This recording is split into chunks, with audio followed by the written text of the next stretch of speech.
war. War never changes.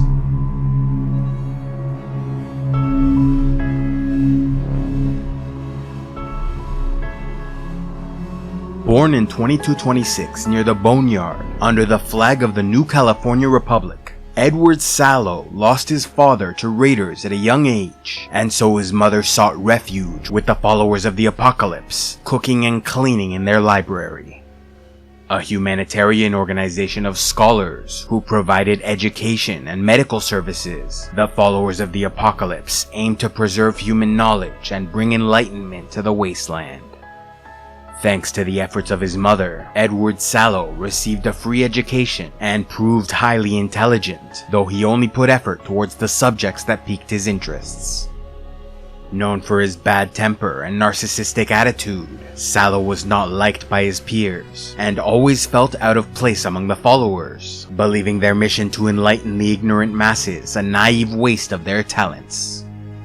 Specializing in anthropology and linguistics, with a keen interest in history, Edward Sallow was sent on his first mission in 2246 alongside Bill Calhoun, tasked to learn the dialects of local tribes in the Grand Canyon. Throughout the journey, Sallow came across a number of history books, becoming enraptured by the decline and fall of the Roman Empire, and commentaries on the Gallic War, admiring Julius Caesar as a great hero who lived up to his potential and successfully shaped the world around him. As they neared the Grand Canyon, they met the Mormon missionary Joshua Graham from New Canaan, who joined their expedition only for all three to face capture by the Blackfoots, a tribe of primitive, ignorant savages fighting a losing war against 7 other tribes. Unwilling to share the fate of the Blackfoots upon their inevitable defeat, Edward Sallow taught them to properly shoot, reload, and maintain their firearms, how to produce simple explosives, and drilled them in small unit military tactics based on the information gleaned from books he'd read in the past.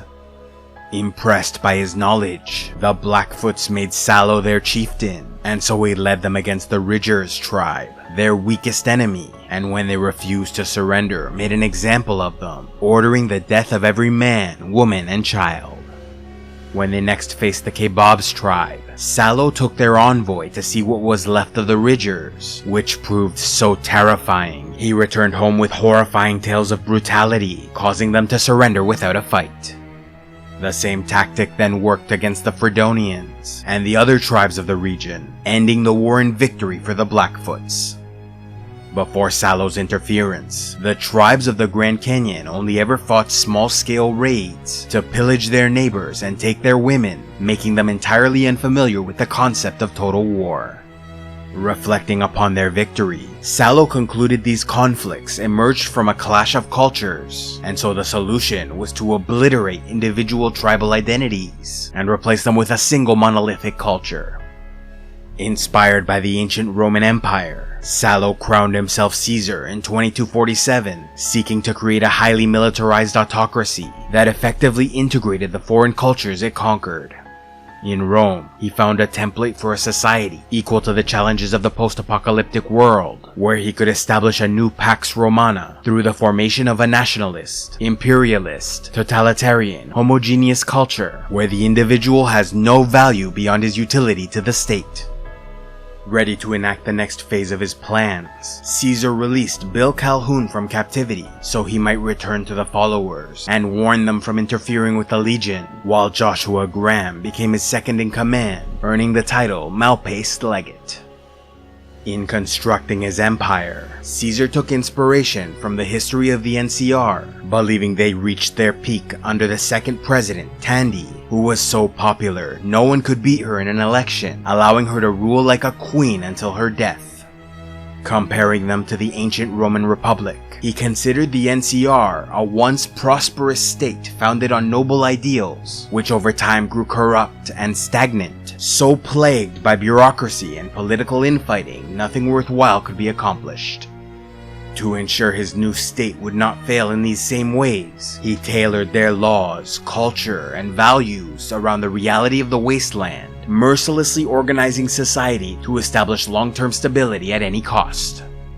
To begin, Caesar chose a golden bull on a red backdrop as their flag and rejected the use of advanced technology, believing life must be kept hard and filled with sacrifice to strengthen their people. Drugs, alcohol, and advanced medicines were banned, save for a robotic auto-dock for Caesar's personal use, whose services could be gifted to subordinates who won his favor.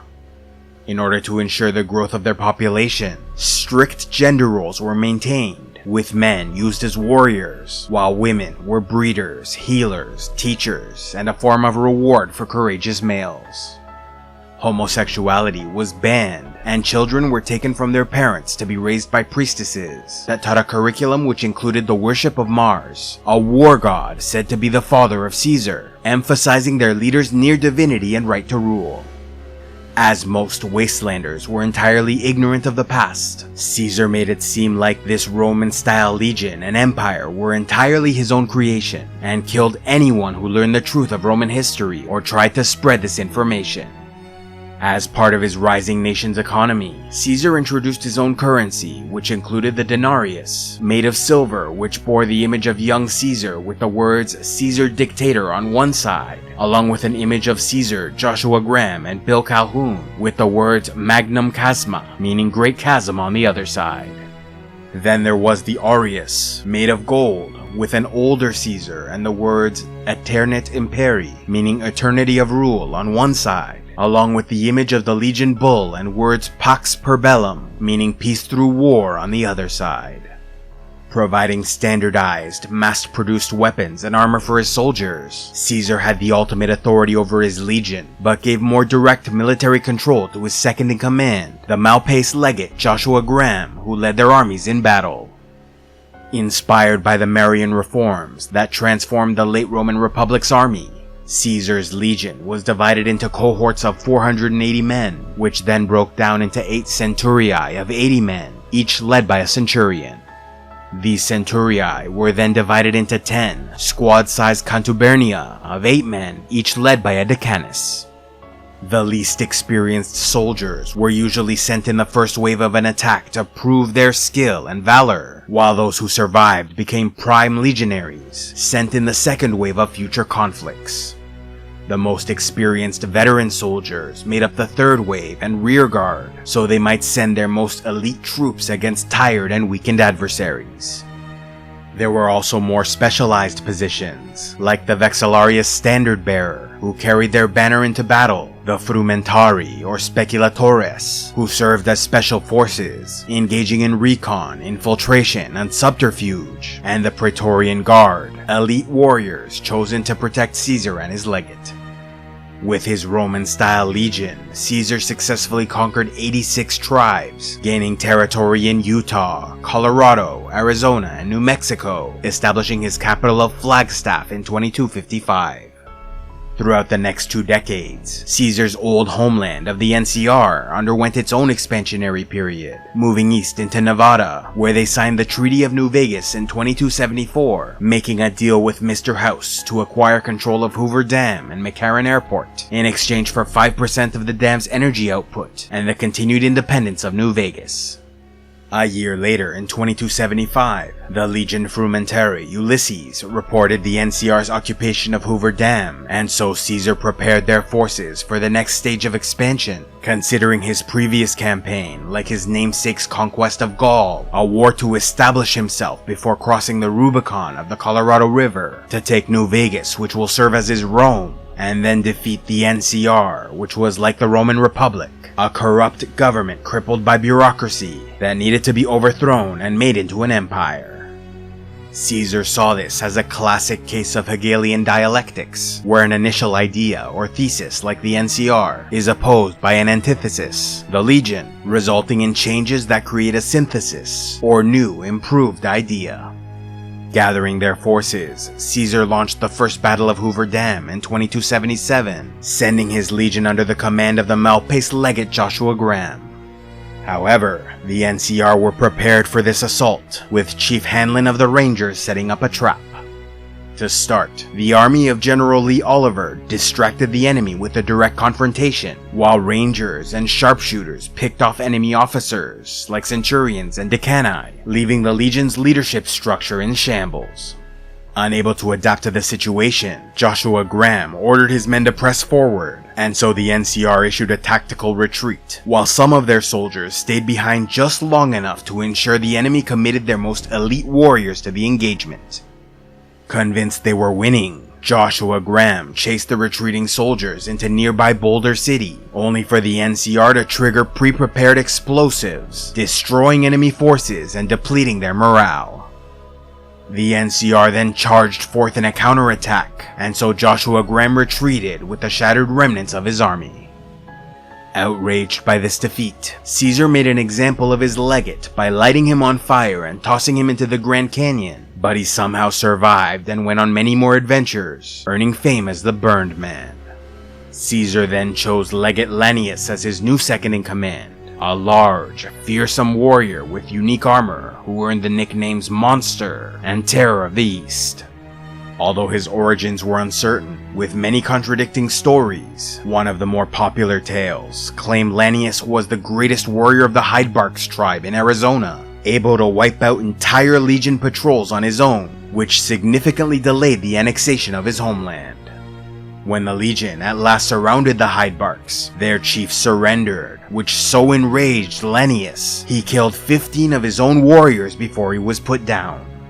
Impressed by his skills, Caesar had his injuries treated, offering him an iron-forged helmet and place of honor in the Legion.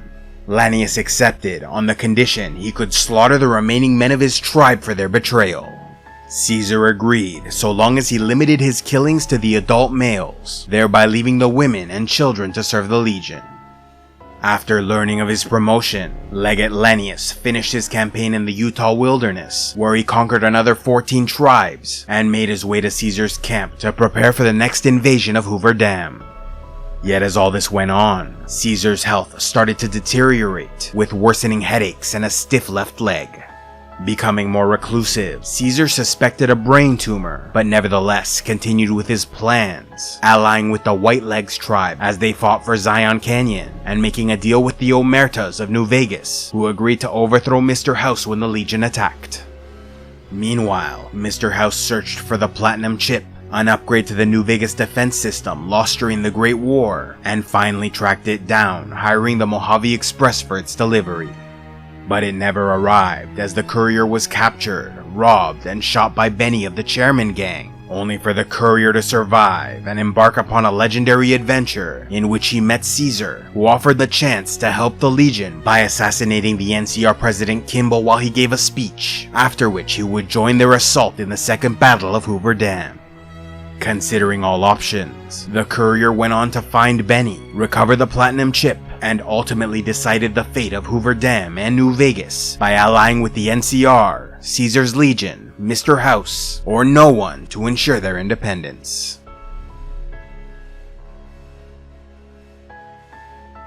A special thanks to all those who contribute to CivilizationEx, like Sir Elendil of Numenor, Sir Loin, Werebear of the Great North, Sir Willem the Dawn Treader, and Average Soul the Healer. If you'd like to help the channel, be sure to give a like, leave a comment, subscribe, and click on the links below, or else go to patreon.com/CivilizationEx, where you can gain early access to videos and watch the Patreon-only series, Heroes of Lore and Legend.